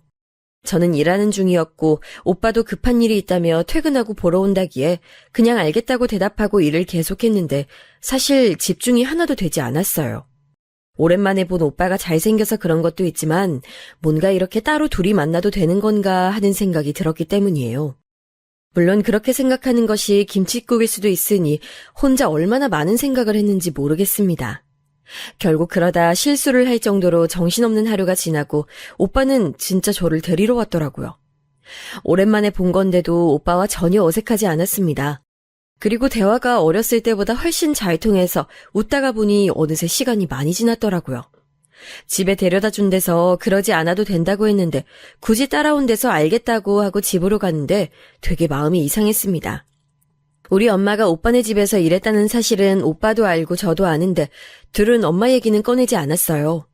그렇게 그날을 시작으로 저는 오빠와 자주 만나게 됐는데 진지하게 만나자는 오빠의 얘기에 저는 마냥 좋지 않았습니다. 물론 연애만 하고 끝날 수도 있었을 테지만 저는 오빠의 어머님이 너무 걱정됐어요. 제가 걱정하는 것을 알고 오빠는 괜찮다고 본인이 알아서 잘 말할 거라고 저를 다독였는데 위로가 되진 않았습니다. 오빠와 저는 살아온 환경부터가 너무 다르고 가족 분위기도 달랐는데 과연 그 연애를 시작해도 좋을지 의문이 들었어요. 그런데 사람 마음이 어떻게 그렇게 무자르듯 정확히 결론을 내릴 수 있겠어요. 일단 아무 생각하지 말고 만나자는 오빠의 말에 저는 넘어가서 연애를 시작했는데 솔직히 사귀기 전에 걱정하던 것과 달리 아주 즐거웠습니다. 사랑하는 사람과 여행을 가는 게 그렇게 신나는 일인지 그때 알게 됐어요. 저는 그때까지 살면서 바다를 직접 눈으로 본 적이 없는데 오빠는 제 말을 듣고 차를 타고 저를 바다로 데려다 줬습니다. 마냥 좋으면서도 바다를 못 보고 자란 것은 동생과 엄마도 똑같지 않을까 하는 생각이 들기도 했어요. 그렇게 사귀면서 저는 그동안 모았던 돈을 엄마의 가게를 열어주는 데 쏟았습니다. 결혼 생각이 없었던 건 아니지만 전 이상하게 오빠와 사귀며 결혼은 하고 싶지 않았어요. 집안 차이가 너무 많이 나기도 했었고 결혼이 우리만 좋다고 할 수 있는 상황도 아니잖아요. 그래서 좋았던 연애였지만 결혼은 다른 얘기라고 생각해서 오히려 모았던 돈을 다 엄마의 가게를 여는 데 투자했습니다. 엄마한테 가게 얘기를 하면서 오빠와의 연애도 터놓게 됐는데 엄마는 역시 반기지 않았어요. 가게를 열어줘서 고맙다고 말씀하시면서 오빠와 결혼은 하지 않기를 바랐죠. 엄마는 어릴 때부터 저한테 남자를 잘 만나야 한다고 하며 부잣집 아들이 있으면 놓치지 말라고 했는데 아무래도 엄마가 일하던 집의 아들과 만나는 건 달갑지 않잖아요. 그렇게 엄마는 가게를 열게 됐는데 백반집이었습니다. 처음엔 되게 작게 시작했고 엄마 혼자 일하는 규모의 가게였어요. 제가 돈이 많았던 것도 아니라 시장 골목에 있는 작은 건물의 1층 구석자리에 있는 작은 평수의 가게였습니다. 사실 이때 가게를 열면서 남자친구의 도움을 꽤 받았는데 모아두었던 돈이 막 엄청난 액수는 아니라 우리가 스스로 준비해야 하는 일이 있었어요. 가게 내부 정리부터 청소와 재료 준비 등 최대한 돈을 쓰지 않으려고 노력해서 몸으로 직접 하는 경우가 많았는데 엄마와 저 그리고 동생이 다 여자니까 남자친구가 많이 도와줬습니다. 운전해서 재료도 가져다주고 힘쓰는 일부터 사소하게 전구를 다는 것도 다 해줬어요. 그렇게 드디어 가게를 영업하게 됐는데 웬걸 생각보다 가게 영업이 더 잘 됐습니다. 제가 퇴근하고 엄마 가게 정리하는 것을 도와주러 가면서 본 광경은 처음에도 손님이 없지는 않았는데 저는 시간이 지나면 줄어들 줄 알았거든요. 그런데 오히려 시간이 지날수록 단골도 많이 늘어나고 손님들도 많이 찾기 시작했습니다. 마침 그때가 우리 지역이 관광하러 오는 사람도 늘어나서 지역 경제가 활성화될 때였는데 엄마가 그 덕도 톡톡히 봤어요. 시장 상인들도 우리 엄마의 음식 솜씨가 워낙 좋으니까 점심때마다 찾아주셨고 저녁 때는 관광객들 때문에 문 밖으로 기다리는 사람이 많아서 옆 가게와 마찰도 생길 정도였습니다. 그런 폭발적인 반응을 예상하지 못했던 저와 엄마는 당황했지만 당연히 매출이 좋으니 기분이 좋았어요. 결국 가게는 넘쳐나는 수요에 맞게 확장 이전을 하게 됐고 심지어 가게에서 일하는 직원까지 뽑을 지경이 됐습니다. 동생과 제가 아무리 도와줘도 일손이 모자라서 저는 얼떨떨했어요. 엄마는 본인 가게라고 책임감이 넘치셔서 재료 손질도 처음부터 다 하고 청결에 엄청 신경 쓰고 언제나 친절하게 손님들을 맞이했습니다. 맨날 남의 집이나 남의 식당에서 일하다 본인의 가게가 생기니 너무 좋다고 하셨어요. 그러다 보니 소문이 좋게 났고 음식도 맛있는데 친절하다고 찾는 분들이 많으셨어요. 그 소식을 듣고 제 동창들도 저에게 연락 와서 잘 됐다고 그렇게 열심히 살더니 드디어 우리 집이 복받았다고 할 정도였습니다. 그 말은 저도 동의했는데 진짜 그렇게 엄마는 하루도 쉬지 못하고 일했는데 드디어 보상을 받네 싶었거든요. 그런 저에게 엄마는 오히려 제가 더 고생했다고 그동안 동생과 외할머니를 보느라 고생했다고 하셨습니다. 엄마의 가게가 잘 되면서 저는 은행을 그만두게 됐는데 이때도 정말 고민이 많았어요. 그만두는 게 맞나 싶었는데 엄마가 식당을 하며 일하시는 이모들보다 더 많은 일을 하려고 하니까 건강이 많이 상하셨거든요. 그래서 그만두고 식당에서 같이 일하며 옆에서 쉬라고 하기도 했고 엄마를 따라 일도 하니까 손님들은 엄마와 딸이 한 식당에서 일하니 더 좋아하시며 많이 찾아주셨어요. 그렇게 정신없이 엄마를 도와 식당에서 일하던 어느 날 남자친구가 저에게 진지하게 말했습니다. 지선아, 우리 결혼하자. 사귄 지도 꽤 됐고 나는 너와 남은 인생을 행복하게 살고 싶어. 오빠의 말에 저는 어느 정도 예상했던 일이라 놀라진 않았지만 마냥 기쁘지도 않았어요. 엄마는 오빠가 가게에 와서 일을 자주 돕기도 하고 열기 전에 많은 도움을 줘서 그때부터 오빠를 마음에 들어하긴 했지만 저에게 종종 결혼은 생각해보자고 하셨거든요. 사람만 보면 너무 좋은데 결혼이라는 것은 집안과 집안의 연결이니까 사랑만으로 할 수 없잖아요. 남자친구가 워낙 밀어붙이긴 했어도 우리 집에선 크게 기대하지 않았습니다. 아직 인사를 가기도 전에 엄마와 저는 반대하면 어쩔 수 없다고 말할 정도였어요. 남자친구에게도 저는 반대하면 결혼하지 못할 것 같다고 하고 인사를 가게 됐는데 가기로 한 전날에 식당으로 사모님이 찾아오셨습니다. 엄마가 그때 마침 없어서 당황했는데 사모님은 됐다고 저를 보러 온 거라고 오히려 잘 됐다며 저를 다방으로 데려가셨어요. 도착해서 얘기하는데 사모님은 저한테 대놓고 결혼하지 말라고 양심이 어디 있냐고 했습니다. 아가씨도 알잖아. 아가씨 엄마 우리 집에서 일했어. 난 이 결혼 절대 찬성 못해. 우리 아들 귀하게 키웠어. 저는 사모님이 본인 아들을 얼마나 귀하게 키웠는지 연설하는 것을 들으며 아무 말도 할 수 없었습니다. 그냥 알아서 제발 헤어져 달라는 말에 아무 말도 하지 못하고 가만히 있었고 사모님은 그런 저를 보고 한숨을 쉬며 일어나서 집으로 갔어요. 어디 갔다 왔냐고 묻는 엄마에게 차마 말은 못하고 혼자 그날 집에서 잠을 자는데 잠이 오지 않아서 뜬 눈으로 밤을 새웠습니다. 다음날 남자친구가 우리 집으로 와서 저를 데리고 집에 인사 가는데 저는 가기가 싫었어요. 그래도 오빠는 계속 저보고 제발 한 번만 인사하자고 그래도 마음에 안 들면 어쩔 수 없다고 강제로 저를 집으로 데려갔습니다. 그렇게 다시 그 집 대문 앞에 섰는데 순간 어렸을 때 생각이 났어요. 그때는 동생을 데리고 엄마를 기다리느라 대문 앞에 쪼그려 앉아서 땅에 낙서하며 기다렸었는데 지금은 그 집 아들과 결혼하려고 서 있다니 인생이 진짜 웃기더라고요. 그렇게 남자친구를 따라 안으로 들어갔는데 집안은 어릴 때 잠깐 봤던 것과 크게 다르지 않았습니다. 지나치게 화려했던 샹들리에도 그대로였고 심지어 거실 바닥에 깔려있던 카펫도 그대로였어요. 얼어붙은 채로 들어갔는데 사모님은 기어코 여길 왔구나 하는 표정이었고 사장님은 인자하게 인사하셨습니다. 어릴 때도 인자했던 분이었는데 지금은 많이 늙긴 했어도 여전히 겉으로는 그래도 예의를 차리시는 분이셨어요.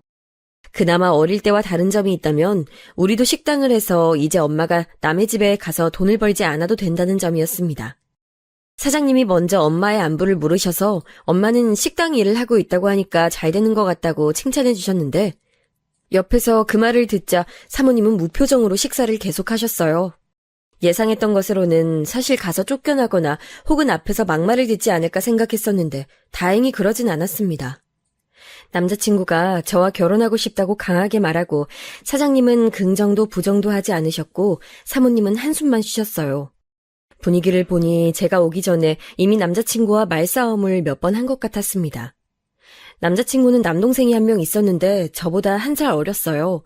도련님은 어색한지 밥만 먹고 자기 방으로 들어가고 거실에 앉아 본격적으로 얘기했는데 사장님은 우리 집이 노력해서 잘 살게 된 것이 놀랍다고 대단하다고 말씀하셨습니다. 저도 엄마가 얼마나 노력했는지 아니까 자랑스러웠고 엄마 얘기를 꺼내며 분위기를 풀어갔는데 사모님은 더 안 되겠다고 생각했는지 결혼을 꼭 해야 하냐고 하셨어요. 엄마, 이미 그 얘기 끝났잖아요. 결혼하고 싶다고 몇 번을 말했어요. 그러니까 그 결혼을 왜 우리 집 파출부 자식하고 하는 거야? 이제 파출부 아니잖아요. 지선이 어머님 지금 장사로 돈 많이 벌고 있는 거 엄마도 알잖아요. 그만하세요. 아니, 그렇다고 엄마한테 이렇게 소리 질러도 되는 거니? 내가 널 어떻게 키웠는데? 다들 그만! 지금 뭐 하는 거야? 저를 앞에 두고 가족들끼리 싸우는 것을 보는 것은 기쁘지 않았어요. 너무 곤란해서 먹었던 게 다 체할 지경이었죠.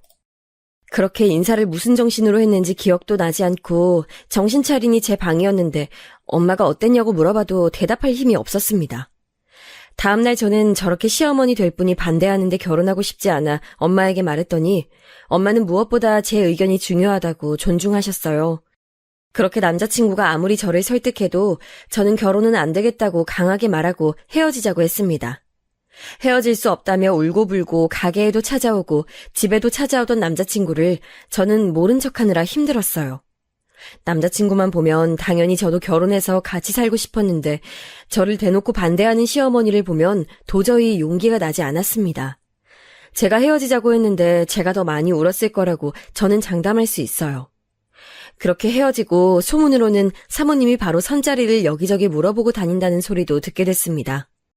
저는 오히려 잘된 일이라고 생각하며 잡생각이 들지 않게 엄마를 도와 가게 일에 더 많은 시간을 투자했습니다. 사장님은 저를 그렇게 반대하진 않았는데 그렇다고 사모님의 반대를 막아줄 정도도 아니었나 보더라고요. 실제로 저는 백반을 배달하다가 남자친구가 선을 보는 광경도 직접 목격했습니다. 워낙 좁은 동네라서 선을 누구랑 보는지도 알 수 있었어요. 그렇게 몇 달의 시간이 지났는데 어느 날 제가 유독 몸이 이상했습니다. 식당에서 재료 손질을 하는데 그날따라 속이 너무 안 좋더라고요. 약을 먹을까 하다가 엄마가 제가 너무 신경을 많이 써서 신경통이라고 집에 가서 쉬라고 하길래 가서 쉬었는데 그 증상은 잊을만 하면 나타났어요. 소화제를 아무리 먹어도 낫지 않았고 이상해서 결국 동네 의원에 갔는데 저는 믿을 수 없는 말을 듣게 됐습니다. 네, 바로 의사 선생님은 저보고 임신했다고 하셨어요. 좁은 동네고 또 제가 어렸을 때부터 가던 동네 의원이라 저를 알던 선생님이었는데 저보고 그놈 자식이냐고 묻더라고요. 태어나서 처음이자 마지막으로 사귄 남자친구가 전 남자친구니까 당연히 그 사람의 자식이었죠. 이미 결혼은 없던 걸로 하고 각자 살 길 찾아서 간 사람이니까 저는 아이가 생겼다는 소식을 알리지 않으려고 했습니다. 그렇다고 이미 생긴 아이를 지울 수도 없고 혼자 나와서 엄마와 다른 지역으로 가서 살아야 하는 건가 생각했어요. 만약 제가 거기서 아이를 낳으면 분명 소문이 날 테고 그러면 그 집에도 피해가 가고 우리 아이도 키울 수 없다고 생각해서 엄마한테만 알렸습니다. 엄마는 처음엔 너무 놀랐지만 제가 침착하게 차라리 다른 동네로 가자고 하니까 현실적으로 그럼 식당은 어떡하냐고 물었어요. 이미 잘 되고 있던 식당이라 포기하기엔 너무 아쉬웠고 우리 집 가족들이 다 식당에 매달리고 있어서 지역을 옮기면 또 처음부터 다시 시작해야 했죠. 동생은 자기가 오빠네 집에 가서 알리겠다고 난리가 나서 그런 동생을 달래느라 엄마랑 제가 얼마나 고생했는지 몰라요. 현실적인 문제 때문에 고민하고 있을 때였는데 어느 날 우리 집 앞으로 전 남자친구가 찾아왔습니다. 못 본 척 들어가려 했던 저를 오빠는 붙잡았어요. 오빠, 여기 어쩐 일이야? 난 오빠랑 할 말 없어. 그냥 가줘. 나 얘기 들었어. 이미 동네에 소문 다 퍼졌어. 지선아, 나 너랑 꼭 결혼하고 싶어. 아무리 선을 봐도 네 생각이 오히려 더 나아. 저는 제가 말하지 않으면 아무도 모를 거라고 혼자 생각했는데 너무 순진했나 봐요. 이미 저를 병원에서 본 사람들이 임신했다고 그날 소문을 다 냈고 그 소문은 동네에 싹 퍼졌다고 했습니다. 오빠는 저에게 오히려 좋은 일이라고 사모님을 설득하자고 자기 아기를 어떻게 포기하냐며 저를 다시 그 집으로 데려갔어요. 사모님은 임신이 그렇게 쉽게 되냐고 저에게 화를 내셨고 사장님은 그런 사모님을 막으며 이미 임신한 거 어떡하냐고 말리고 남자친구는 거기서 낳기로 했으니까 더 말하지 말라고 하고 아비규환이 따로 없었습니다. 저도 전과 달리 꼭 아이를 낳고 싶었고 이미 생긴 아이를 포기할 수 없었어요. 결국 시어머니의 반대에도 결혼하게 됐는데 사실 그때는 이왕 낳으면 그때는 시어머니가 우리 아이를 예뻐할 줄 알았습니다. 그런데 아이를 낳았는데 시어머니는 역시나 차가웠어요. 게다가 제 아이가 아들이 아니고 딸이어서 시어머니는 우리 부부가 딸을 데리고 시댁에 가도 반기지 않았습니다. 신혼집은 동네에 얻었는데 시댁도 친정도 가까운 딱 중간거리였어요. 저는 시간이 나면 아이를 데리고 엄마한테 갔는데 시댁은 가도 반겨주질 않으니 자연스러운 현상이었습니다. 그런 제게 엄마는 아이를 더 가지라고 그런 집안은 제가 아들을 낳으면 예뻐할 거라고 하셨어요. 안 그래도 시어머니는 본인이 아들을 2명이나 낳은 걸 되게 자랑스럽게 생각하는 전형적인 남아선호 사상을 가진 옛날 분이셨습니다.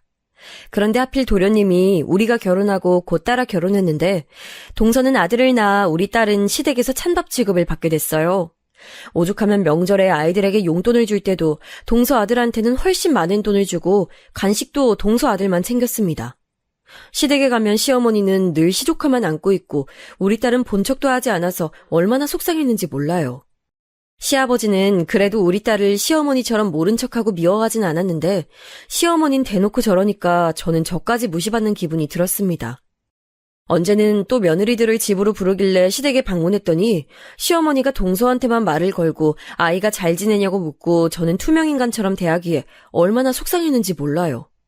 그런 일이 있을 때마다 집에 와서 남편에게 하소연하면 남편은 우리가 사랑을 많이 주면 된다고 하며 실제로 딸을 많이 사랑해줬습니다. 친정엄마도 우리 딸이 아들이 아니어도 사랑스럽다고 많이 예뻐해서 다행이긴 했지만 그래도 시댁에 갈 때마다 불편한 마음은 어쩔 수 없었어요. 제가 알기로 동서보다 우리 집이 지금은 돈도 더 잘 버는데 그냥 시어머니는 자기가 반대한 결혼을 한 것도 싫고 우리 엄마가 그 집에서 예전에 파출부로 일했었는데 그게 너무 싫었나 보더라고요.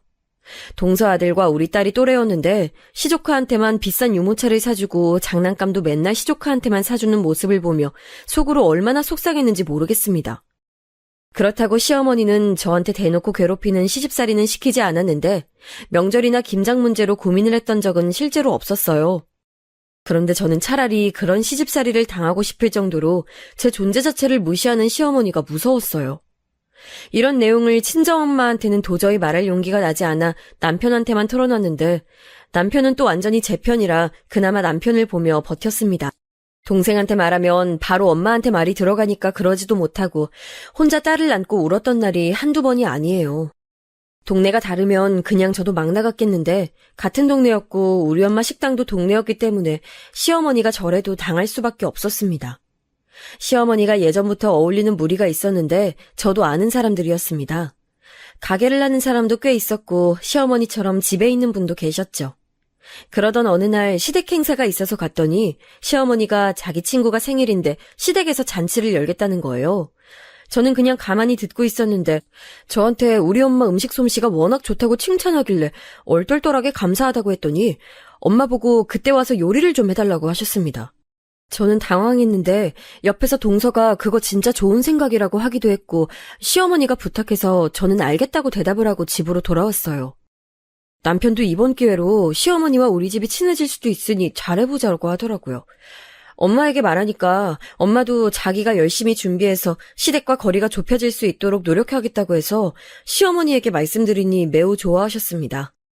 엄마 요리 솜씨는 워낙 유명해서 동네 사람들이 다 알았고 식당도 장사가 잘 됐으니 보장된 맛이었죠.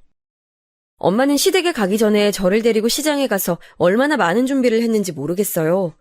갈비찜을 하기 위해 평소 친하게 지냈던 정육점에 가서 며칠 전부터 단단히 말해서 가장 상태 좋은 고기를 사고 채소 가게에 가서 저도 아는 사장님한테 제일 싱싱한 것으로 달라고 하고 얼마나 많은 가게에 들렀는지 모르겠습니다. 오죽하면 사장님들이 우리한테 시아버지 환갑잔치를 여는 거냐고 물어볼 정도였어요. 시어머니한테 물어봤더니 갈비찜하고 잡채, 미역국, 잔치국수 등 손이 많이 가는 음식들을 원하셨어요. 시어머니는 엄마한테 부탁하셨지만 결국 저도 같이 가서 돕기로 했습니다. 남편은 자기도 같이 가자고 했는데 만약 그랬다가는 시어머니가 괜히 또 기분이 나빠질 수도 있으니 엄마와 저만 가기로 했어요. 그리고 대망의 당일이 되었습니다. 엄마와 저는 미리 가서 재료 준비를 시작했는데 음식 가짓수가 워낙 많아 이미 집에서 1차로 준비를 끝내고 갔어요. 평소에 집에서도 요리를 즐겨하는 편이 아니었던 저는 뭐부터 해야 할지 몰라서 가만히 서 있었는데 엄마는 능숙하게 칼로 파를 썰고 물을 올리고 다 지시하셨습니다. 우리 엄마가 요리를 잘한다는 것은 이미 알고 있었는데 같이 요리를 하면 할수록 진짜 대단하게 느껴지더라고요. 딸을 유치원에서 데려올 시간이 애매해서 같이 데려왔는데 조용하게 식탁에 앉아 기다리는 걸 보니까 귀여워서 웃음이 나왔습니다. 오전 내내 요리를 준비 다 하고 미리 해놓을 수 있는 미역국이나 갈비찜은 완료하고 다른 것들도 준비하고 있는데 시간이 1초처럼 재빠르게 지나가서 저도 이미 아는 시어머니의 친구들이 집으로 들어왔고 반갑게 인사하며 맞이했어요. 시어머니는 부엌으로 와서 준비한 것들을 보며 흡족하게 웃었고 저는 드디어 결혼하고 시어머니와 친해질 수 있는 건가 생각했습니다. 그렇게 식탁에 음식들을 올리고 한창 바빴는데 본격적으로 먹기 전에 시어머니는 거실에서 친구들과 담소를 나누고 있었어요. 엄마가 단호박죽도 끓여서 준비해서 그걸 먼저 거실로 가져다 주라고 하길래 가져다 주고 시어머니가 요청한 커피와 음료도 대접하고 바빴는데 저에게 시어머니가 단호박죽을 먹더니 한 소리를 하더라고요. 아니, 역시 네 엄마가 파출부 출신이라 이런 거 전공이지? 음식을 잘하긴 잘해. 그래서 우리 시아버지도 돌아가시기 전에 그렇게 네 엄마 요리 좋아했잖아. 아, 그러고 보니 우리 집에서 일했어서 오늘 일할 때 편하긴 했겠다. 저는 저 말을 듣고 제가 잘못 들은 줄 알았습니다. 가만히 이게 무슨 소리지 싶어서 멈춰서 시어머니를 바라보는데 옆에서 시어머니 친구들은 그 말이 재밌다고 깔깔거리며 소파를 뒹굴었어요. 심지어 저에게 시어머니 친구 중 한 명은 너무 고깝게 들지 말라고 하며 거짓말도 아니니까 그냥 좋게 생각하라고 하더라고요. 사람이 너무 화가 나면 아무 말도 할 수 없는 거 아시나요? 저는 마음 같아서는 소리 지르고 깽판을 치고 싶었는데 얼굴에 열이 올라서 새빨개지고 머리 끝까지 화가 나서 온몸이 부들부들 떨리기 시작했습니다. 이명도 들리고 현실이 믿기지 않고 이게 내가 들은 말이 진짜 맞나 싶어서 가만히 심호흡을 하며 정신을 차리려는데 시어머니가 거기에 저한테 한마디를 더 했어요. 네 딸은 그래도 적어도 우리 아들이 있으니까 남의 집 파출부 생활은 안 하겠다. 복 받았네. 저는 그 말을 듣고 참을 수가 없어서 들고 있던 쟁반을 바닥으로 던졌습니다. 시어머니는 지금 뭐 하는 거냐고 하고 저도 참을 수가 없어서 한 소리를 하려는데 그 순간 엄마가 부엌에서 나오셨어요. 저는 엄마가 저를 말리러 오는 줄 알고 말리지 말라고 하려 했는데 엄마는 예상치 못한 말을 했습니다. 사돈, 가만히 듣고 있으니까 너무 웃기네요. 오늘 생일인 당신 친구가 일하는 그 가게 건물 누구 건지 알아요? 그거 내 건물이야, 이 사람아! 엄마의 말에 놀란 것은 저도 포함이었어요. 그 친구는 무슨 소리냐고 하는데 엄마는 조용히 전화를 걸어 확인시켜줬습니다. 부동산에서는 무슨 일이냐고 하며 친절하게 말해주는데 진짜 엄마는 건물주였습니다. 아휴, 거지 새끼들이랑 놀아주기 참 힘드네. 아니 보자 하니까 무슨 예전에 못 살았으면 평생 못 살아야 해? 수준 떨어져. 그렇게 말하고 엄마는 부엌으로 가서 만든 음식을 다 바닥에 던졌습니다. 시어머니가 쫓아와서 사돈 오해라고 하는데 엄마는 쳐다보지도 않고 미역국을 바닥에 뿌리고 갈비찜과 잡채와 각종 음식도 다 바닥으로 던졌습니다. 그리고 가만히 서 있는 저와 제 딸을 데리고 집을 나왔어요. 집에 가면서 저는 엄마에게 진짜냐고 물으니까 엄마는 웃으면서 당연히 진짜라고 말했습니다. 그리고 나중에 알게 된 사실인데 엄마는 그동안 식당으로 이익을 보면서 그 돈을 다 모아서 건물을 샀다고 했어요. 제가 왜 나한테 비밀로 했냐고 하니까 당연히 저한테 물려줄 생각이었고 건물을 산 것도 얼마 되지 않은 일이더라고요. 딸이 초등학교에 입학하면 알리려고 했던 건데 이렇게 빨리 알릴 줄은 당신도 예상하지 못했다고 했습니다. 그렇게 엄마가 사실 돈이 매우 많은 갑부라는 사실을 알고 시어머니는 당연히 태도를 바꿨어요. 그 전까진 저를 그렇게 무시하더니 저한테 우리 며느리라고 부르며 가식적으로 행동했습니다. 하지만 그렇다고 넘어가면 진짜 그건 바보 아닌가요? 저는 있었던 일을 남편에게 다 말했고 남편도 시댁에 더 가지 말자고 했습니다.